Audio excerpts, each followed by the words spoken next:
get started today. My name is Mike Beckstead. I'm the training director for the Utah Career Center facility you're in today. Plumbers, pipe fitters, welders, HVAC, refrigeration technicians. Welcome out to the Business Work Network event today. We're going to discuss some construction workforce, accelerating that through registered apprenticeships. Today we're honored to have Melisa Stark with us. Lisa was appointed as a commissioner of the apprenticeship program in August 2019. Housed within the Department of Workforce Services after the Utah legislature created the position earlier that year. For the last 3 years, she has worked with apprentices to better understand the perceptions, needs, challenges, and opportunities for expanding positions for youth. She's also led the creation and outreach efforts of Apprenticeship Utah and the Apprenticeship Network. Prior to her current position, she has worked more than 26 years experience at Workforce Services. She gained a broad range of experience as an industry lead, grant specialist, and leading the department's employment initiatives program.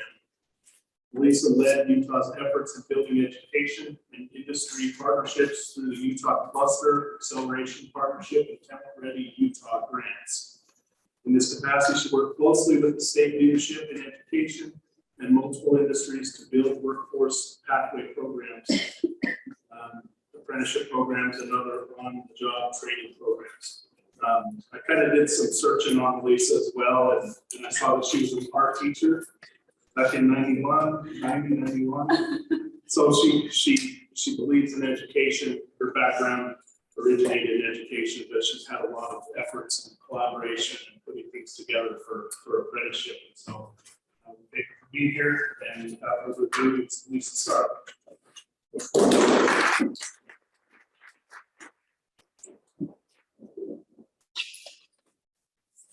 Hi, thank you. I'm really today because I'm very passionate about apprenticeship programs. So I want to share information with you on what they are, what they are not, how to get involved, what the benefits are to you as employers, or to individuals who are looking to participate in the program itself. So as you can see by the slide behind me, really apprenticeships are another way to receive post-secondary education.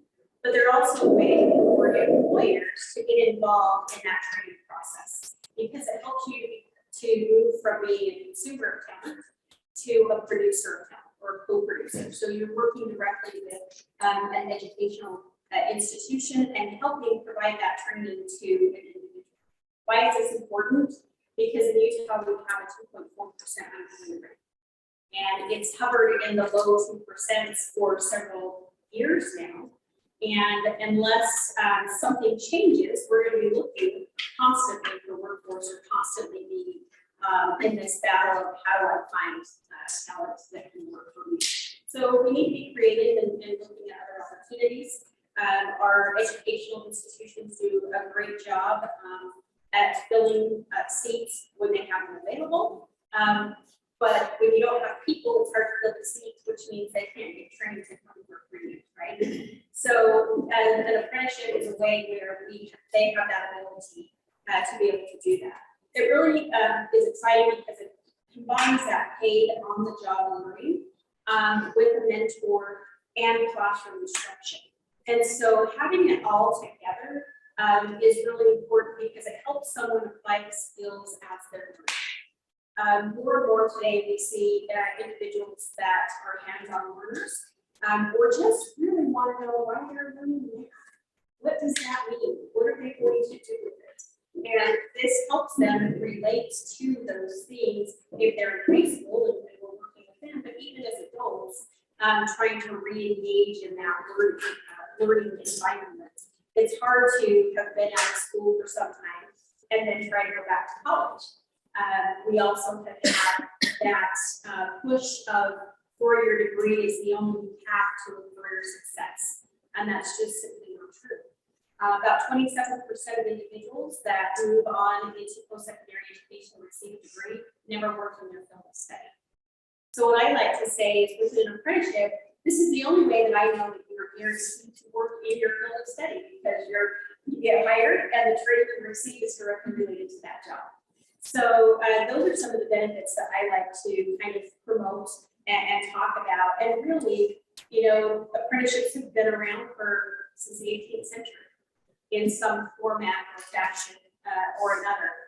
That's how they taught the builders back in that day their skills to move forward, or we wouldn't have the type of place that we're living in right now. So what we've done with registered apprenticeships, since the National Apprenticeship Act was enacted, is formalize that process so that we can have repeatable results.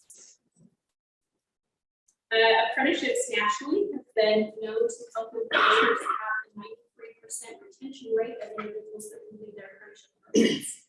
So I'm sure that is a retention rate that any employer would like to have. And we're trying to do our part and do more in helping provide the supports to help them complete their programs. Youth apprenticeships is something that has changed quite drastically. In a workshop recently, I learned that youth apprenticeships, which are the ages between 16 and 24, have increased by 25%.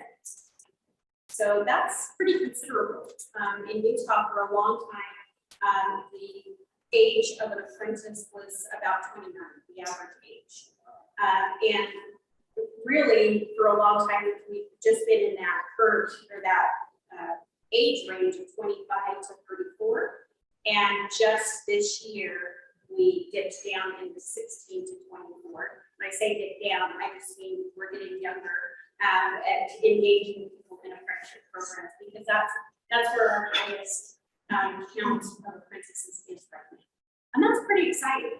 It speaks to a lot to promotion that we're trying to do, and really educating people and letting them know that these are great career paths, and that they do have opportunities to continue in that career, maybe move up with the same company that they're in.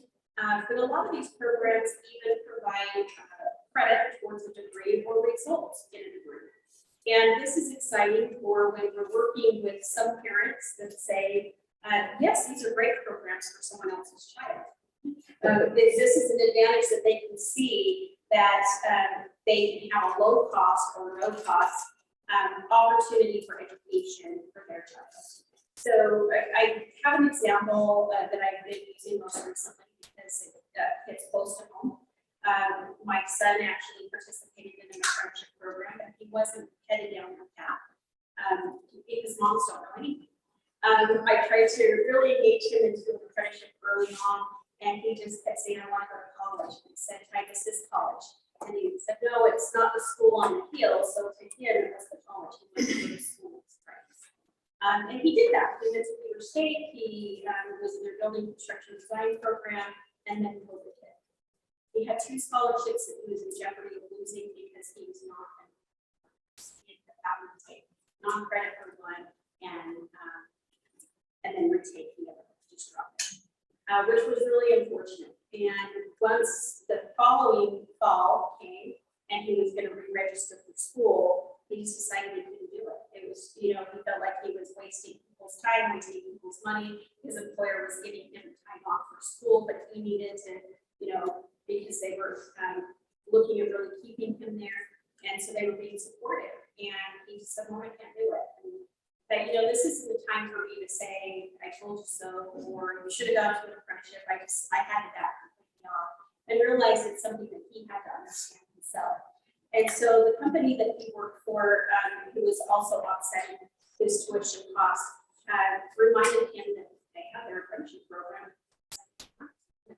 And so he decided to do that. And he graduated last year.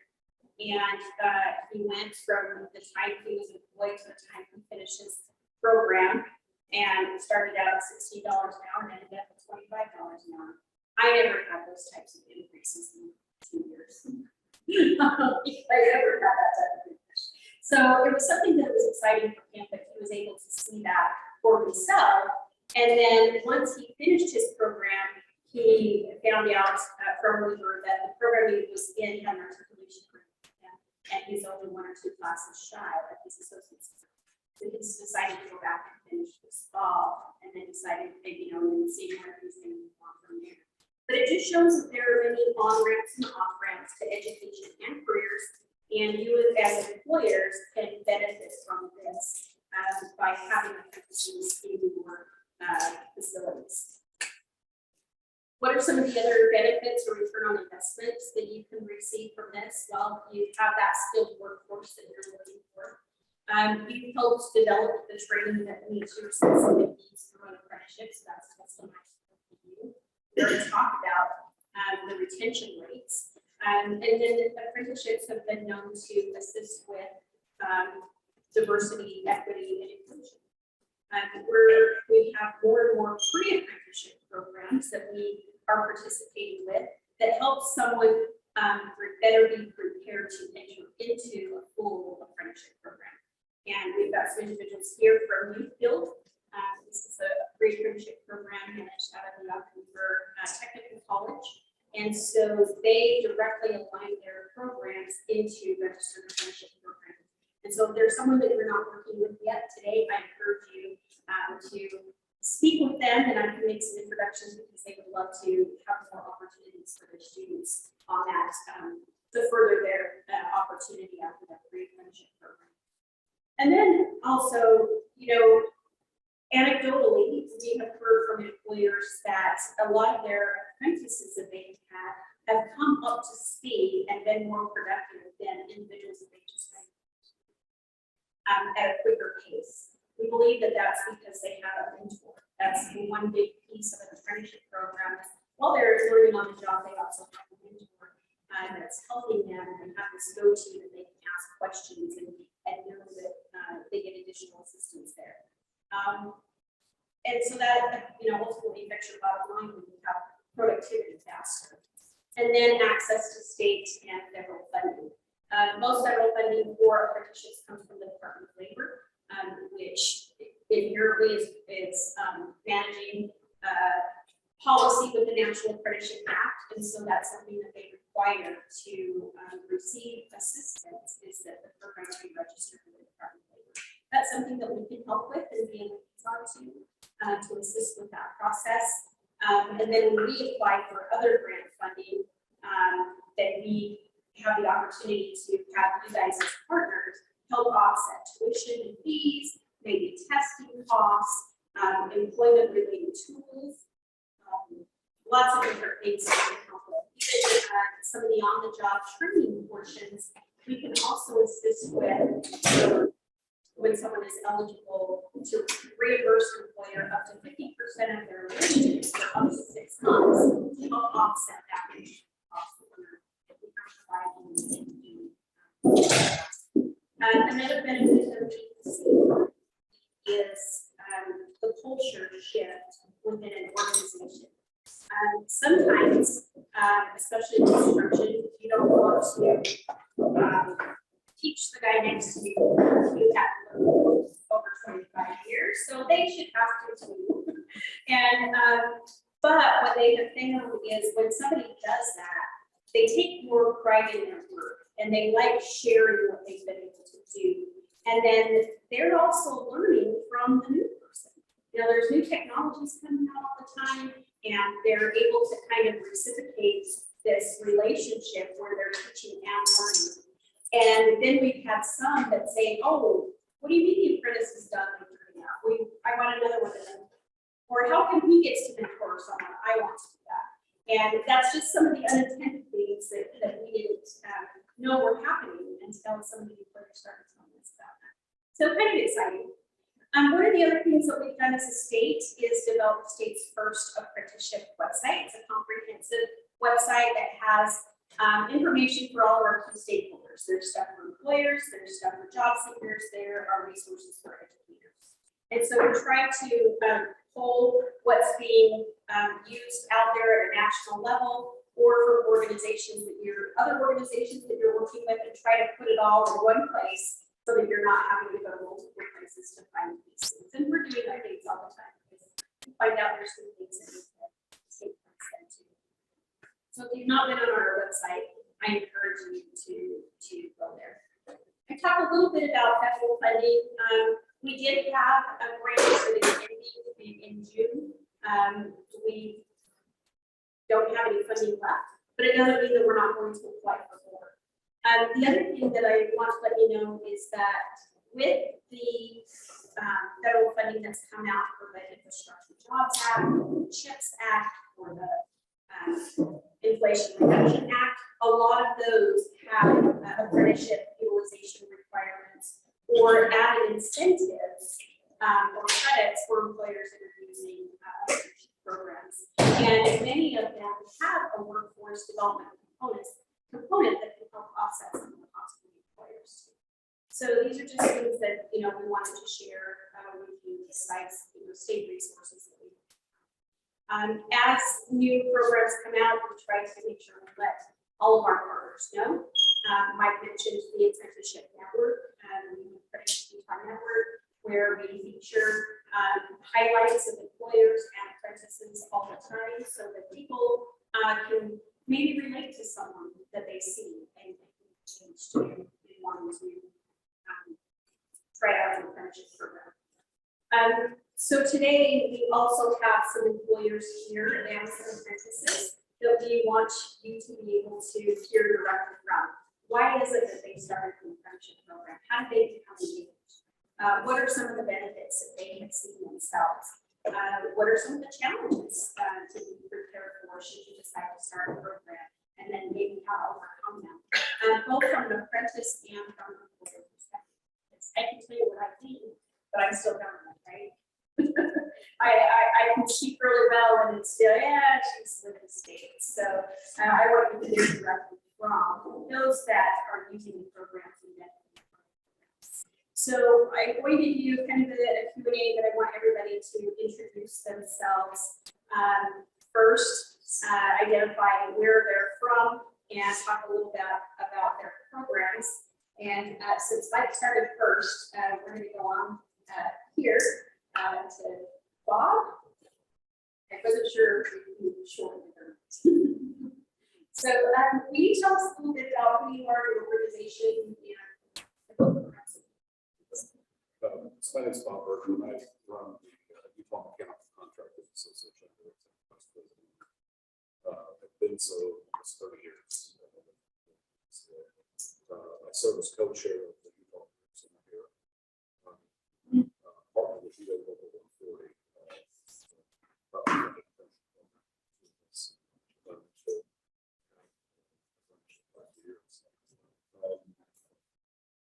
We focus on training pipe fitters, welders, and HVAC service technicians, and really major focus. Let's start there, and then we'll come back to you as well. Christine? Hi, I'm Christine Vaughn, the Director of Operations for Western Electrical Contractors Association. We're an apprenticeship program sponsor and an intermediary. So we handle all of the DOL registrations, the standards, and then we connect with employers to do job placement for apprentices. I've been with WICA for 26 years now. We've been doing apprenticeships since 1995, and we just opened our Woods Cross facility this past January. So we're on our fifth class. I guess I'm for the odd ones out here a little bit. So I'm Rich Moore, I'm the HR manager for Lincoln Mechanical. We are basically a startup in the plumbing new construction industry. We just started back in January. So we have our registered apprenticeship program that's helping us really make sure that our guys out in the field actually get trained and get taught what to do. There's a lot of companies out there that will take a green guy and just stick it to and say, sweep this, clean that, and stay on our way. And one of our core values as a company is development. And so we really want everybody who comes to work for us to improve themselves both professionally and personally. So that's kind of the main reason why we went ahead and started our apprenticeship program, is to make sure that we're taking care of our guys and that they're learning everything they need to know. Awesome.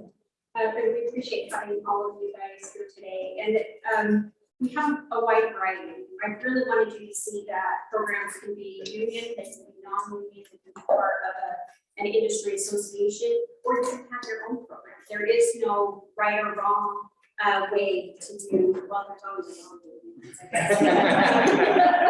You can enter and have your own apprenticeship program through any of those possibilities. So we just didn't want to think that there was a single, that's the word I was looking for, that there was an only way to do an apprenticeship. There are lots of ways to do apprenticeship. So let's introduce our apprentices really quickly, just so that we know who they are, and tell us who you are, who you work for, and if you're currently in the program or if you've already graduated the program. I'll start. My name is Vernon Dupay. I'm also with Momentum Mechanical, plumbing apprentice. I'm still in the program working towards my journey and everything to do with that. Yeah, been doing this for 2 years. Great, thank you. My name is Tommy Singleton. I work for CCI Mechanical. I'm what they call a third step apprentice. So as you go through the program, every 6 months you do your schooling, you get a raise, and then you get your step advancement. You take different classes. So I've been doing it about a year and 9 months now. I really enjoy it. I do HVAC, so I'm specializing in what's called VRF and commercial industrial HVAC equipment. It's a really good program. What I really like about it is HVAC specifically is you get to learn multiple trades, plumbing, HVAC, electrical, and the company I work for is really good. I really feel like they take care of me there. I can't vouch enough for the program as well. I get to go to school and get that training on the side as well as on the job. So I think it's really beneficial having both those aspects. And Mike, how long have you been involved with apprenticeship programs, and is there a little more you want to tell about your program? So I was going to UVU as an apprentice and joined up with the Local 140. Did a year and a half here, and then I had 1 semester off, and then I was here teaching. So I've been here since 2006 in some fashion, either an apprentice or taught for 5 years. Applied to be the assistant training director, did that for six years, and I've been the director for 3 years, 2.5. So I'm a teacher at heart. I mean, it was hard to step into the position I'm in now because I love apprenticeship. I'm a teacher. And so, yeah, I've just been a part of it since 2006 and enjoy seeing these young people come in, people of all ages. We had an apprentice who was 59 years old, you know, graduating, probably retired now, but it's just really rewarding to see people come in that can't read a tape measure, don't know what a crescent wrench is, and take them and see the finished product at the end, that they're skilled, they're competent, they're making a really good wage. It's just real rewarding. So the other thing I heard you say is you were an apprentice once, now you're a trainer, so there's actually a career path. It's not the dead end. So that's another myth that we've heard. It's, you know, once you're an apprentice, then you're always there. There's no other career path for you because you only learned that one trade. And so thank you for sharing that. You know, that's great. What are some of the benefits that your organization has seen by having the apprenticeship program? Yeah, so we represent, as we refer to ourselves as a multi-employer group. We represent about 40 mechanical contractors, and our contractors tend to focus on a variety of different construction projects, multifamily, commercial office buildings, hospitals, we have institutional work, quite a bit of high-tech work with computer storage. And because of that, we need a very flexible workforce in terms of multi-skilled. So our apprentices, when they come in here, they're learning a lot of different things. They're learning from it allows us to utilize our employees and do a lot of different types of work. So that flexibility and have an opportunity to really teach multiple skills and disciplines so that it is really forced to move. What are some of the challenges you have face or maybe some of your employers? Well, there's always challenges. I'd say probably currently one of our biggest challenges, right, is as we recruit and try to identify apprentice applicants. There's been a real shift in the industry, and construction isn't always flexible. And we have a workforce now that I think we're trying to adapt to rather than having the workforce adapt to us. But one of the biggest challenges I think we find is people really recognize that this is a great career opportunity. Have them show up 5 days a week, want to make it 40 hour page.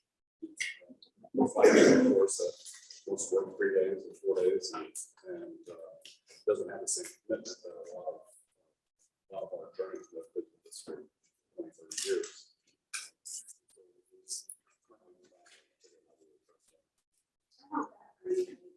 Getting 40 hours too. We all do. Don't we all? And have you found some things that are working for you to try to engage them more or understand them more?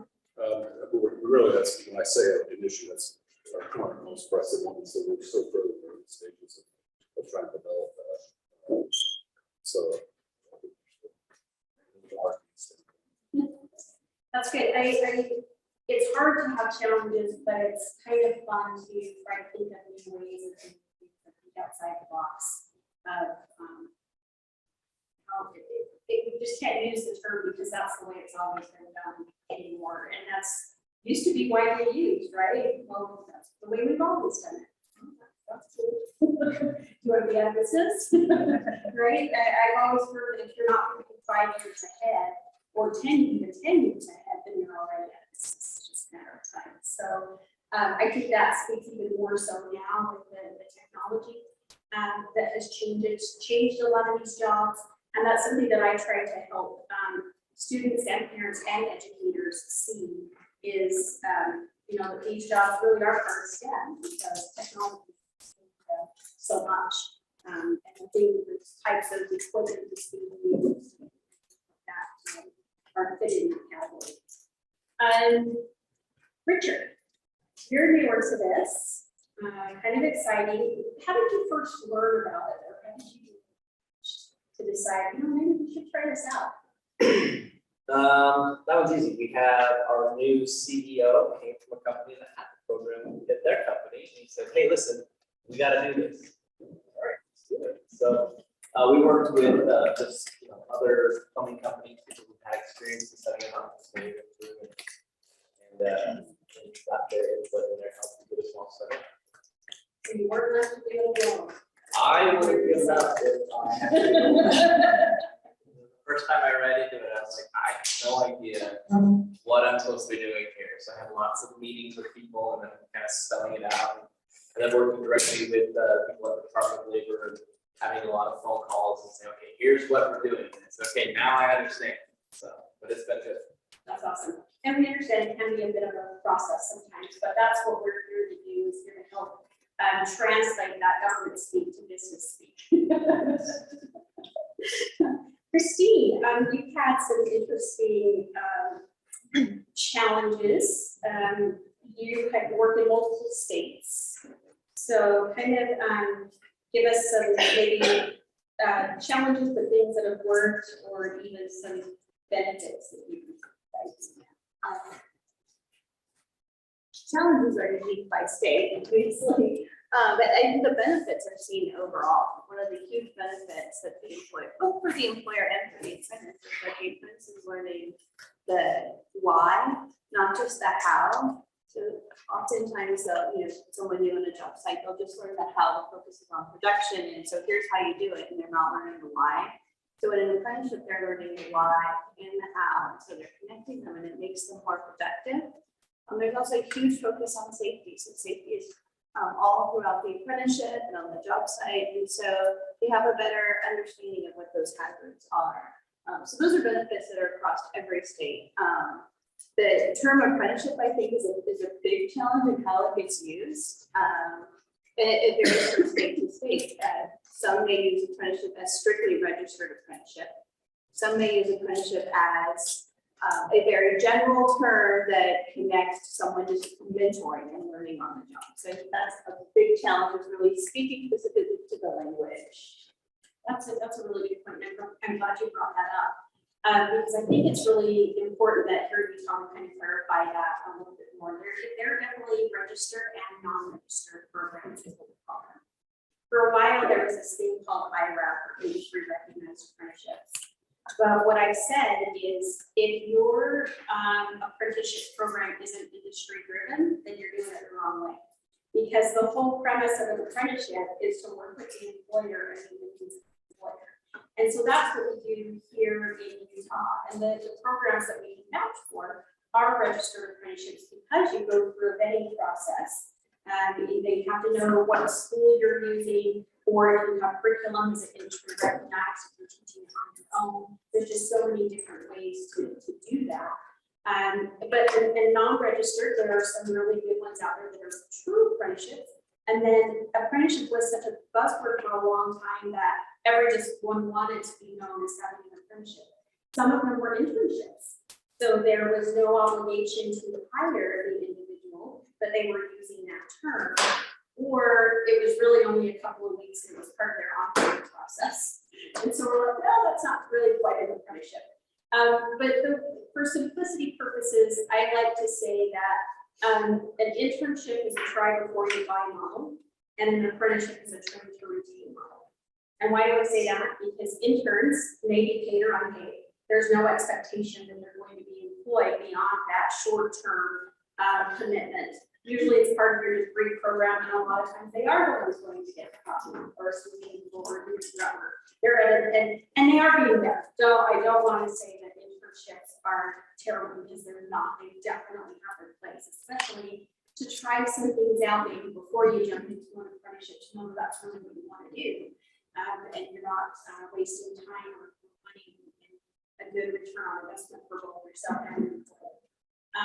But the apprenticeship, without that retention, that's why you're training them, because you want them to stay with your company and you want them to see the growth. And so the best thing with advice that I can give all of you guys here up here and in the audience is to make sure your apprentices see what a career path looks like within your organization. Let them know what other opportunities there are. Let them know what they want to do to get those. And yes, we do want to see a little bit of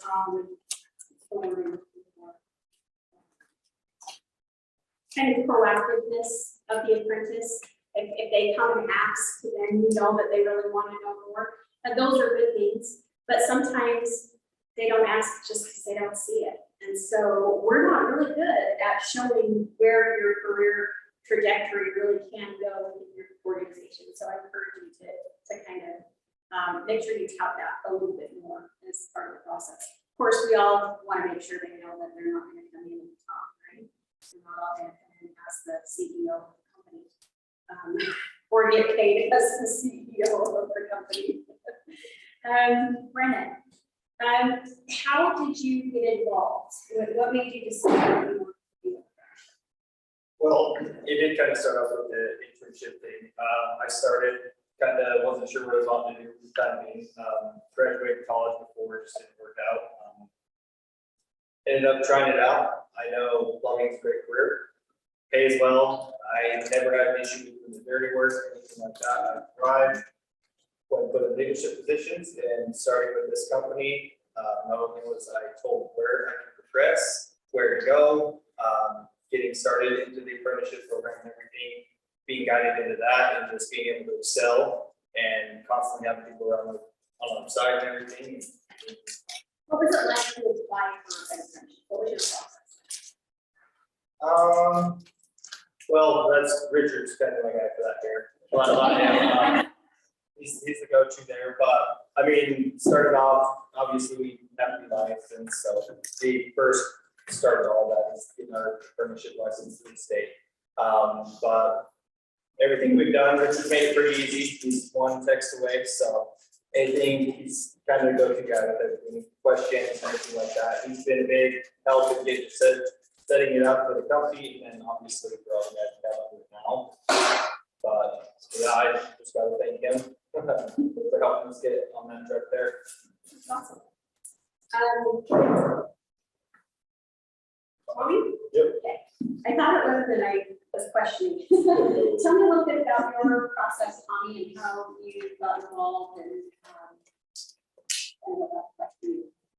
Yeah, so I did building maintenance before I was in the apprenticeship. I worked for Fidelity Investments for about a year and a half. Knew I enjoyed it, didn't feel like I was going to be able to move up so much in that schooling.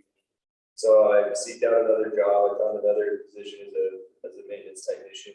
I worked there for about a year, and we have a company within our union, MSS, and they actually take care of the building that I worked at. And every time they come there, I always was interested in the kind of stuff they were working on. That was really interesting, and I like the guy that came to work there. And funny enough, he told me about the apprenticeship and how I should join. So I applied, and there's a bit of a process. You got to apply, go to an orientation, then you get an interview, get put on a list, and then based off who needs work at the moment, they'll take you out that list. So when I interviewed, I actually told the board that I was interviewing with, I wanted to work for MSS. But the position that came up with MSS just didn't work out with my schedule and where I live versus where they wanted to put me. So CCI actually called me about 2 weeks later, and I accepted the position. But as far as applying for the apprenticeship, it's really, really easy. All you need to do is email Rochelle or go to the website. You can click the join now and just give your information to them, and they'll contact you. But they're really good about just sending you all the information for what you need. So they'll tell you when the orientation times are, interview times. You just go through the process. It's a little bit of a wait depending on the workload that's happening at the moment, but it's pretty streamlined, I would say. So now I have a question, and maybe it's employers or organizations can answer this one. Do your apprentices just get sent to you and chosen for you, or do you get to be a part of that process and kind of help set the requirements for the program or for being hired?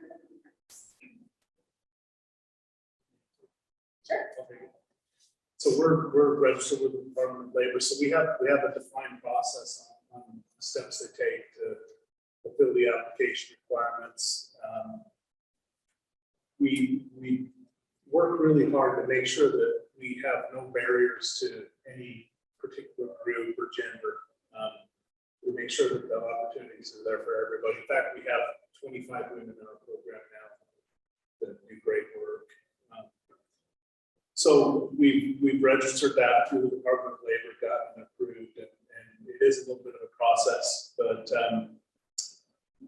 it's everybody's treated equally, everybody's treated fairly, and so that there's no exceptions made, there's no working around things. It's set up in a fair way that everybody gets a shot, fair chance. And to add, like I said, you were asking as far as process and do they get to select, and so we do have similar to the principal double trades position where a person comes in the workforce, they're not in school, they're not in apprenticeship, but typically if they we use that process to find out if they really like to work, because it is really hard work. And what we have found is when someone has served as a double trades for 6 months or so, they have a good idea whether this is something they want to do for a living. And most people typically, because they've got some previous experience, they'll get letters from their employer on their behalf or people that they've worked with. And it's really helped our process. So typically when they've been working for a company like that, they go to So we do both. We work with employers who want to sponsor their own employees into the program. And then we also recruit just apprentices who want to get into the program, and we work with employers who participate with us to place those apprentices. And maybe a bigger challenge is not finding the apprentices, but it's finding the employers to participate. So employers that maybe haven't done apprenticeship before, helping them understand the value, and oftentimes the apprenticeship might cost a little bit more than what they're doing today. And so helping them see that investment, really they're getting the best info back. We do. I mean, we're just hiring people. But so we do, like Brennan said, we hire somebody on to be a plumber. We get them with the Department of Labor here in Utah to get their plumbing apprenticeship license set up. Once they get that license, they start working for us. We encourage them to go to school. And when they get enrolled in school, then we also enroll in our apprenticeship program, so we stay on top of it. Really, the benefit that we found is that the apprenticeship program that we've set up kind of forces our field management to keep our guys well-rounded.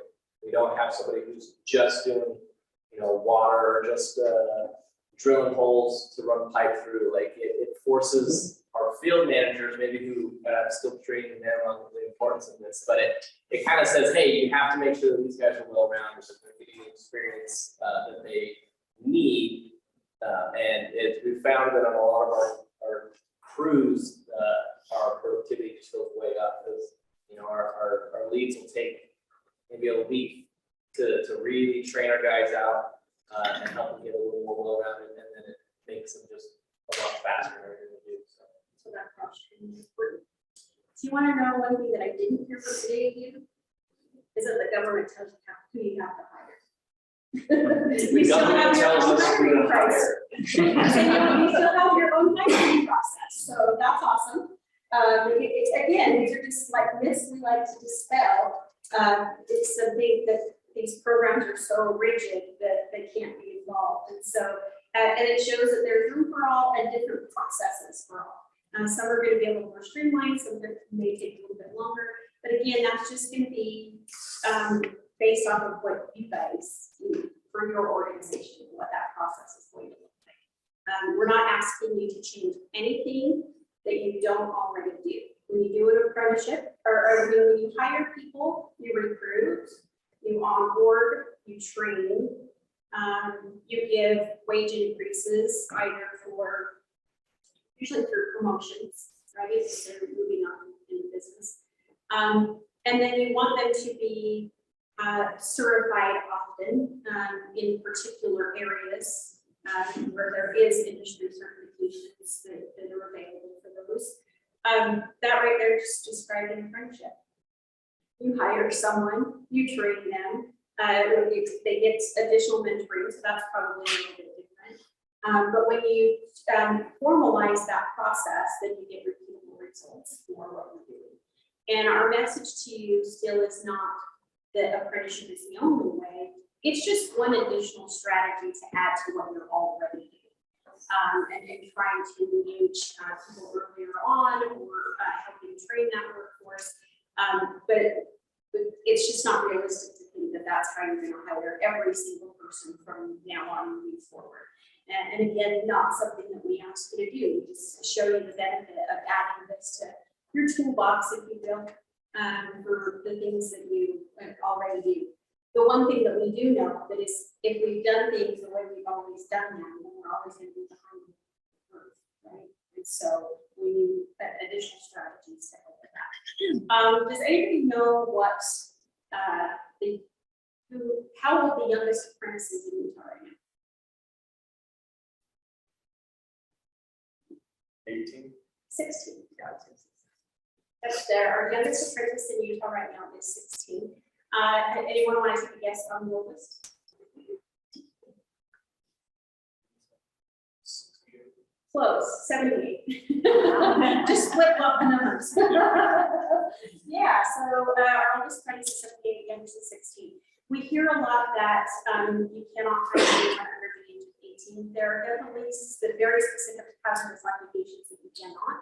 However, when you are involved in a registered apprenticeship program, there are 7 of the 11 that you can hire someone because they are in an environment where there's lots of safety training that's involved. They have the added mentoring that's involved, and it's registered with the Department of Labor, so they know that those health and safety and educational components have been embedded. And if you're hiring someone from a high school, they too require a student safety agreement and a learner agreement that helps with that.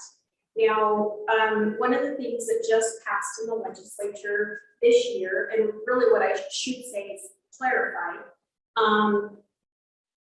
the school districts can cover the liability insurance, and the state risk management covers the workers' comp for someone that is involved in an apprenticeship program. It used to say that if it was an uncompensated internship, that those things would be covered.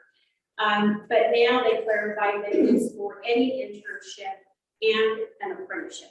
So if you want to review it, it was House Bill 555 that just passed this year.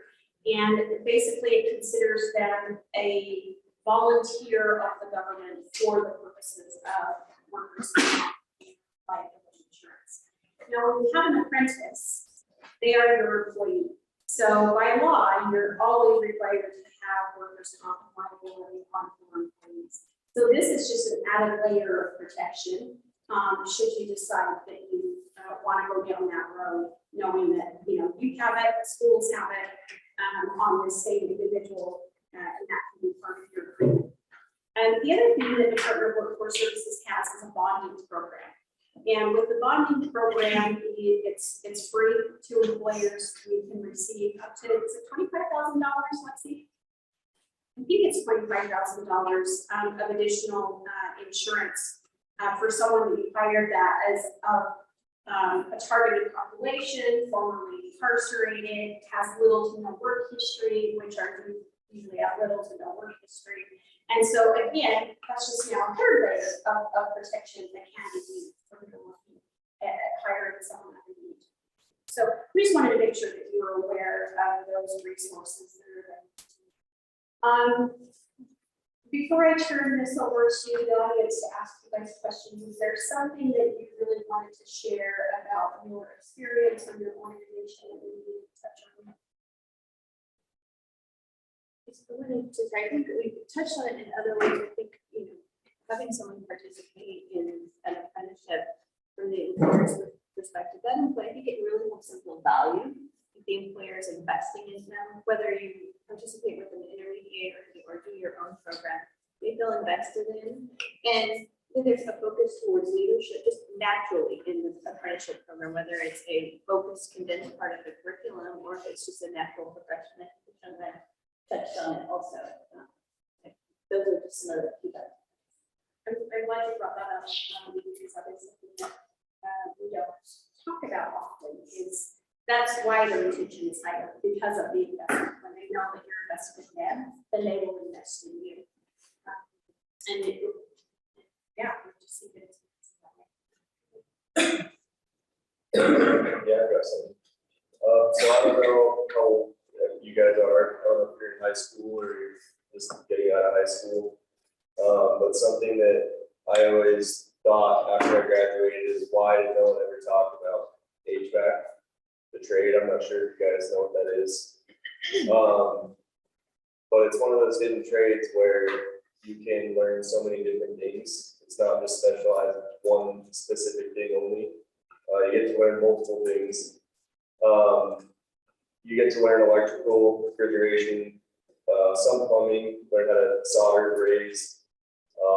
But one of the nice things about it is how much you can make doing it, and the cost of the schooling is extremely cheap compared to any college you can go to. It's very, very affordable. The schooling's 5 years, and it's something that I wish I had known about when I had been in high school. And it's something I would recommend doing as soon as you get out of high school, if possible. Because I never even knew what HVAC was. I didn't hear about it until I was working in building maintenance. trades. And by that time, you know, I could have been 2 years ago journeyed out making $90,000 to $100,000 a year. So it's something that I would definitely recommend to anyone who's never heard of HVAC or any of the trades. I'd recommend really any trade. It's just something that you can do without having to pay so much and be in debt the rest of your life going to school. Not saying that's going to school is a bad option, but this is another version of schooling that I believe is just as good as college, and you can make a very good living doing it. I'm glad you mentioned that because that's really important, and it speaks to the audience of those that could be an apprentice, you know, for someone who's been, because that is something that I don't, you know, from the outside looking in, I think it's the greatest thing since sliced bread, but I haven't participated in this. Thank you. I do want to allow time for the audience to, if there's things that popped up that we were thinking about, we have our panelists here that are going to answer some questions.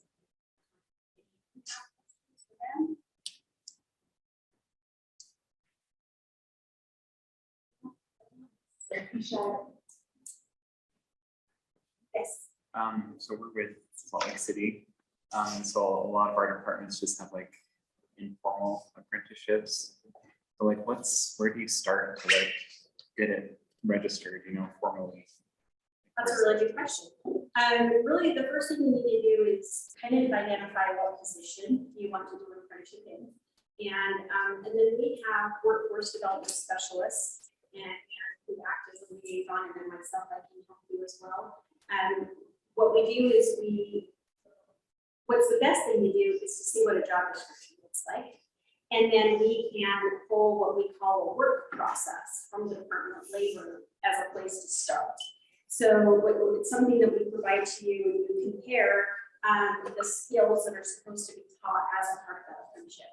And you can kind of customize it and say, okay, we do this or this, but we don't do this anymore. That's really all that's taken out. Or yes, this is perfect, let's just move forward, or you know, we like this, but we want to add, we just want to make it a little more robust. And so that's usually what we do, and we work with you on that part of it. And then we make an introduction and kind of do a three-way meeting again just to help support you with the Department of Labor. Our hope is that we've gotten things massaged enough that by the time you get there, all you need to do is document and processes and go off to the races. But another thing that we're doing to help support is that once you set up your program, then what?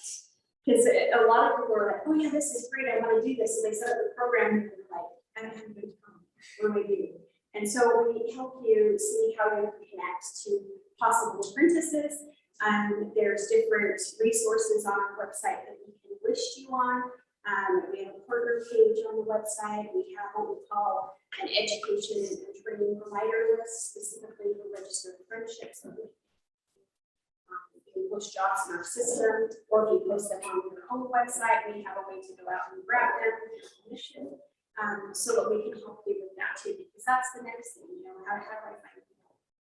When we have job fairs like today, we're doing one specific for construction since we focused on construction here. And so from 2:30 to 4:30, we'll, you know, host this job fair, and you know, you guys can be a part of that. I do want you guys to say National Apprenticeship Week. It's going to be November 14th through the 18th of this year. We have lots of activities that go on where we highlight programs and apprentices, and we do an annual summit and an awards ceremony as a part of that too, for great programs and apprentices. I recognize the good things that are going on, but reach out to us. We can help you with that. Okay, so when you have an apprenticeship and you're not sure, like, you know, you're into, how do I register this person, or I ran into this, I think make connections with other apprenticeship programs, and they're always, I think they're always, like, speak for myself, always willing to help and answer questions. And for the state agencies, like it's a great recruiting tool also. Yeah. And thank you for bringing that up. And Richard spoke to that too. He had someone that already had a program that was, you know, willing to kind of help walk him through the process. And so we have lots programs that are going to do that. So if you find one that you're looking at a very specific occupation, we can move you up to someone else that has help that will answer some questions for you that we might not be able to really help us. Yes, in all industries. Yes, very good.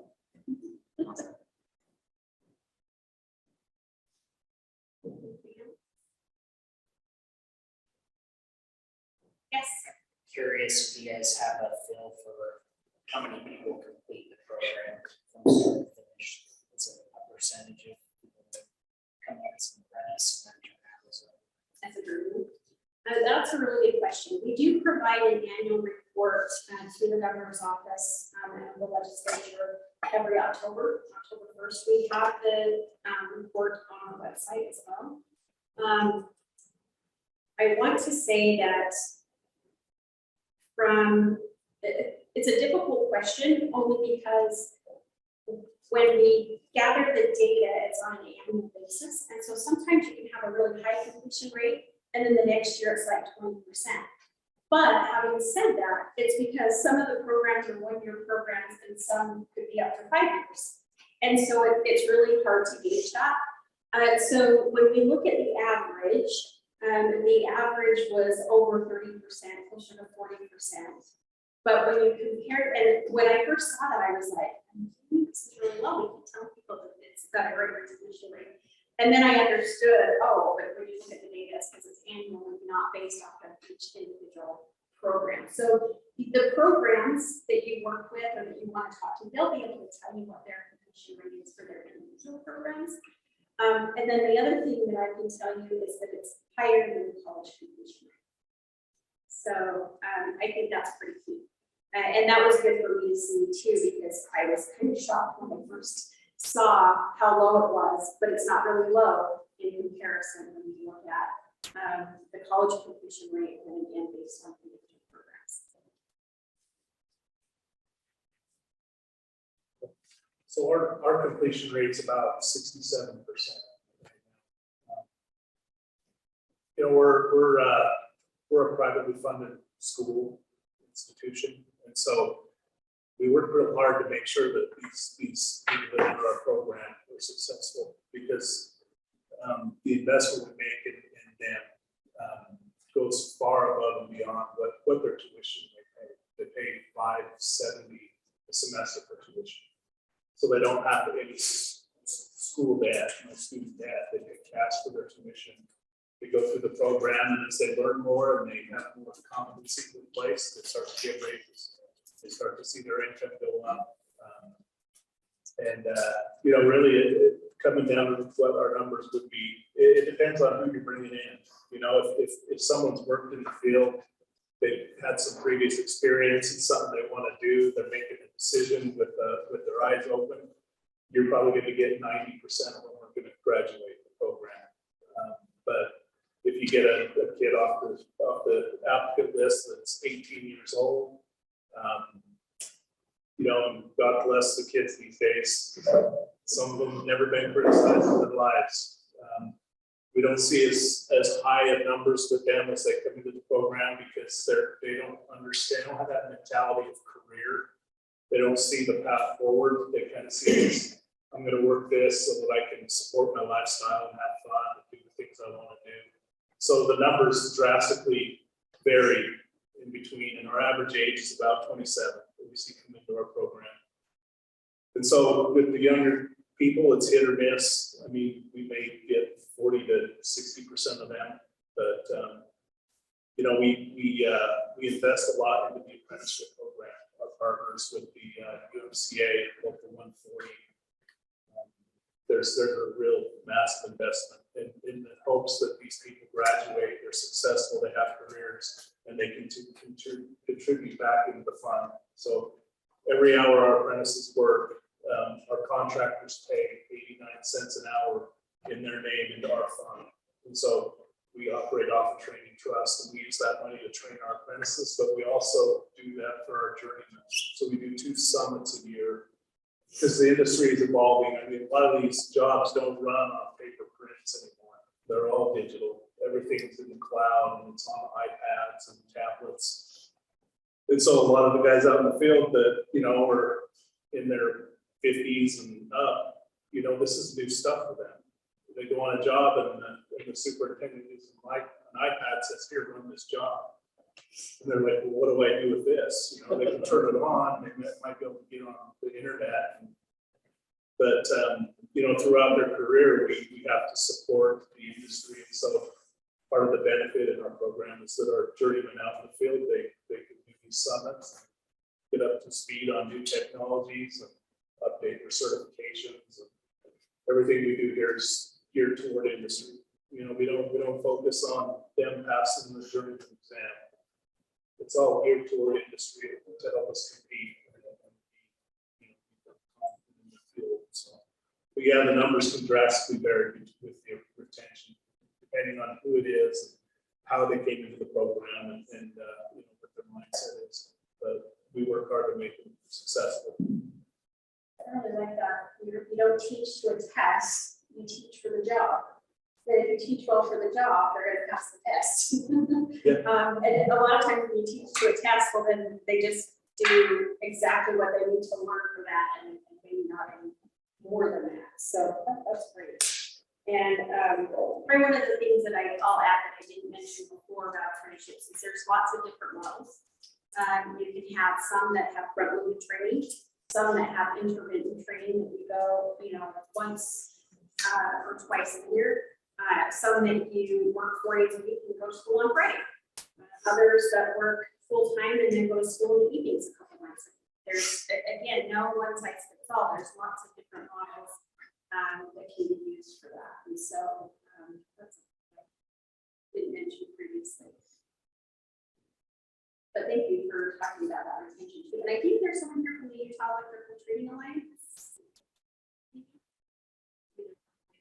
They had made mention that the same thing, if they had students right out of high school, 18, 19, they didn't really know what they were getting into and decided to leave. But they said a lot of them come back as soon as life has happened. They've gotten married, they might have a child, and now they need real money. They need a real job like this. Some of them call it the insurance. And so a lot of them will come back for their program as well. So, all right. Well, unless there's any other questions, we'll probably just be sticking around. I know a lot of individuals are participating out there as well. So if you want to talk to any of them or myself more afterwards, great, we'll be here. I did forget that for all of our players here, I brought some water bottles. So if anybody is interested in one, I put my ice in here at 6:30. So these are my good things. We really appreciate you being here. We try to do business-to-business network events on a quarterly basis. We'll probably start doing that probably more often once we, be fully staffed. Just to have more opportunity for you guys to be able to talk to each other, more programs, things like that. So feel free to reach out anytime. We have a couple workforce development specialists here in that. A program specialist over apprenticeship. So